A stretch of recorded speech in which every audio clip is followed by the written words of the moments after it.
وَإِذَا سَأَلَكَ عِبَادِي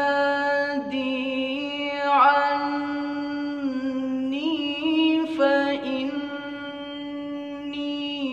قَرِيبٌ أُجِيبُ دَعْوَةَ الدَّاعِ إِذَا دَعَانِ فَلْيَسْتَجِيبُوا لِي وَلْيُؤْمِنُوا بِي لَعَلَّهُمْ يَرْشُدُونَ.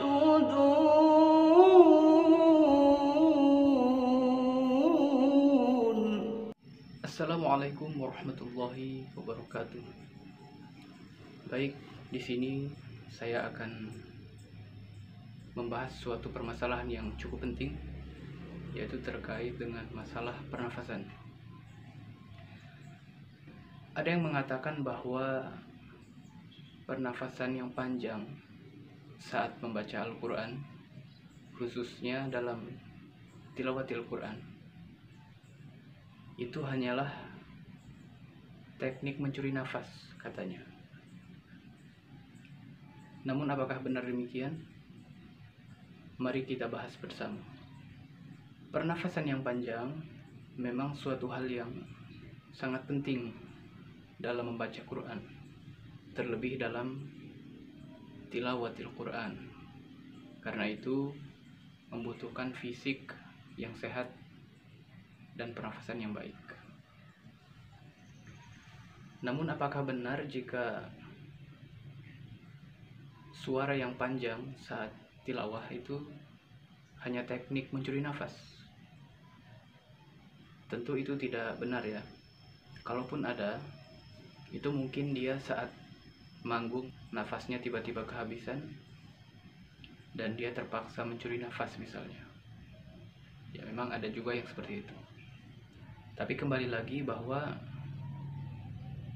nafas yang panjang itu bisa dilatih.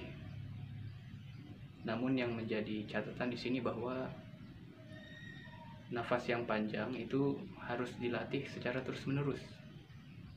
Membutuhkan waktu yang lama. Bisa berbulan-bulan bahkan bertahun-tahun.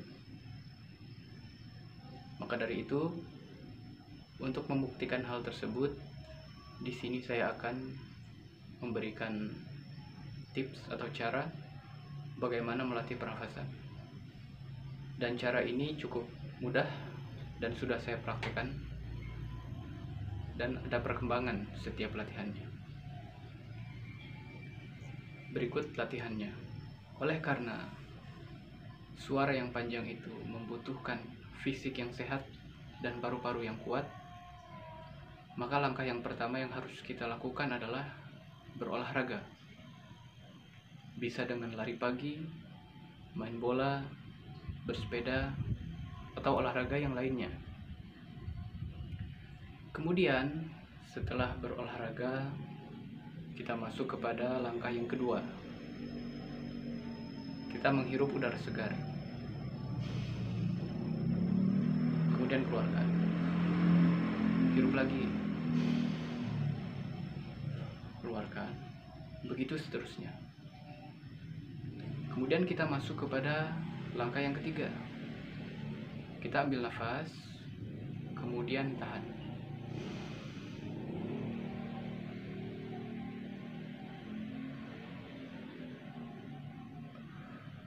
Setelah beberapa saat, kita keluarkan. Kita hirup lagi. Kuat dalam 15 detik misalnya. Kita keluarkan. Hirup lagi. Tahan 30 detik sampai 1 menit bahkan 2 menit. Kemudian langkah yang keempat, kita masuk kepada suara. Kita keluarkan bunyi A misalnya. Kita ambil nafas.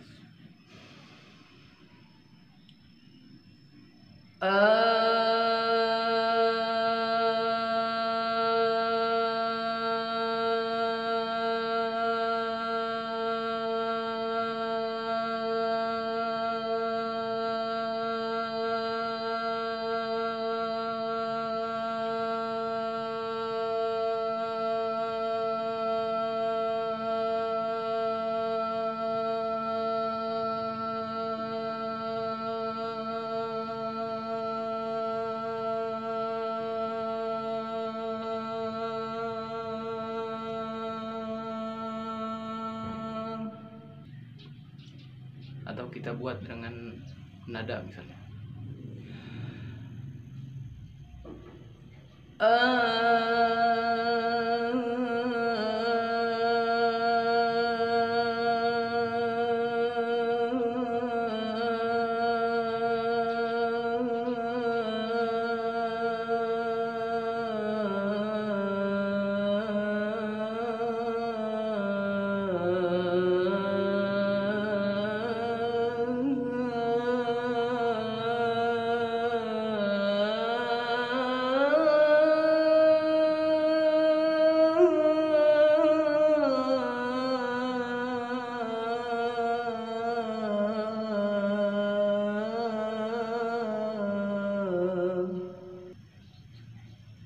Itu contohnya.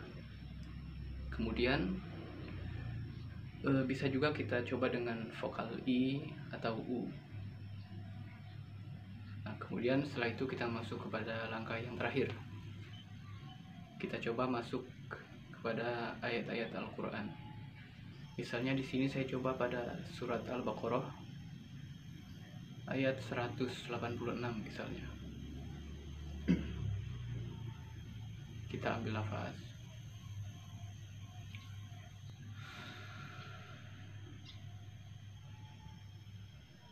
وَإِذَا سَأَلَكَ عِبَادِي عَنِّي فَإِنِّي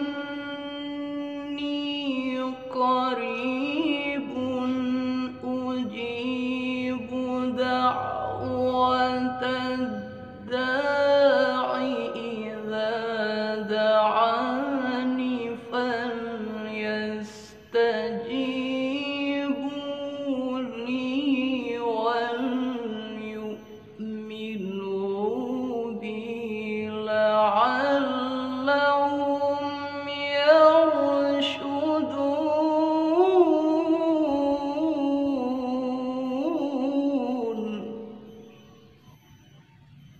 Itu contoh menggunakan lagu Bayyati Jawa. Latihan pertama misalnya kita baru sampai kepada fa inni qarib. Kemudian seminggu kemudian kita baru sampai kepada idza da'an. Sebulan kemudian wal yu'minu bi. Kemudian 2 bulan kemudian misalnya baru sampai kepada la'allahum yarshudun, dan begitu seterusnya. Jika pada ayat ini sudah kuat sampai akhir, maka kita coba lagi pada ayat-ayat yang lebih panjang. Nah, seperti itulah latihannya, dan cukup sederhana dipraktikkan, dan mungkin setiap orang memiliki cara tersendiri. Ada yang dia melakukan tahan nafas di dalam air atau yang lainnya. Tapi cara yang saya lakukan hanya langkah-langkah yang telah saya jelaskan tadi. Dan ini cukup bermanfaat. Yang paling penting, berhasil atau tidaknya memanjangkan nafas ini tergantung kepada diri kita masing-masing. Apakah kita konsisten atau tidak dalam berlatih? Jika kita konsisten terus-menerus, insya Allah akan ada perkembangan. Akan tetapi jika kita latihan seminggu, sebulan, merasa tidak ada perubahan misalnya, yaitu wajar. Karena memang setiap orang itu memiliki perbedaan tersendiri, baik dari segi fisik, keadaan suara, dan sebagainya. Yang paling penting adalah lama waktunya berlatih pernafasan itu tergantung kita. Ada yang berbulan-bulan, bahkan ada yang bertahun-tahun. Yang penting istiqomah dalam berlatih, itu saja. Dan yang terakhir yang perlu saya sampaikan bahwa teknik mengambil nafas supaya tidak boros ini sering dilakukan oleh kebanyakan orang. Dia mengambil nafas, kemudian dihembaskan. Nah, cara seperti ini akan membuat nafas kita itu menjadi boros. Karena apa? Karena belum memulai membaca, tetapi seperempat dari nafas kita sudah kehabisan karena dihembuskan. Padahal yang betul adalah seperti ini. Kita ambil nafas, kemudian tahan. Kuatkan dinding-dinding rongga dada, punggung, dan perut. Tujuannya supaya apa? Supaya nafas yang kita keluarkan saat membaca Quran atau tilawah itu berjalan secara lambat laun. Nafas yang kita keluarkan itu tidak boros seperti itu, membuat nafas kita lebih irit dan bacaan bisa lebih panjang. Lain lagi misalnya, kita berlatih di belakang panggung, misalnya nafas kita kuat sampai 1 menit misalnya.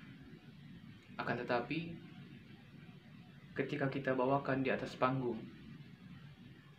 mendadak dia jadi gemetar, gugup, jantungnya berdetak kencang. Nah, hal ini akan menyebabkan pernafasan yang tadinya panjang akan menjadi pendek. Nah, maka dari itu solusinya adalah kita harus sering-sering tampil di atas panggung. Lama-kelamaan rasa gugup, gemetar, dan sebagainya itu akan hilang dengan sendirinya. Dan nafas kita juga akan lebih stabil. Nah, barangkali itu yang dapat saya sampaikan. Mudah-mudahan bermanfaat. Silakan cara ini dipraktekkan. Mudah-mudahan teman-teman semua bisa mempraktekkan dan nafasnya bisa lebih baik dari sebelumnya. Cukup sekian dari saya. Apabila ada kekurangan atau kesalahan dari segi ucapan, saya mohon maaf. Saya akhiri. Wassalamualaikum warahmatullahi wabarakatuh.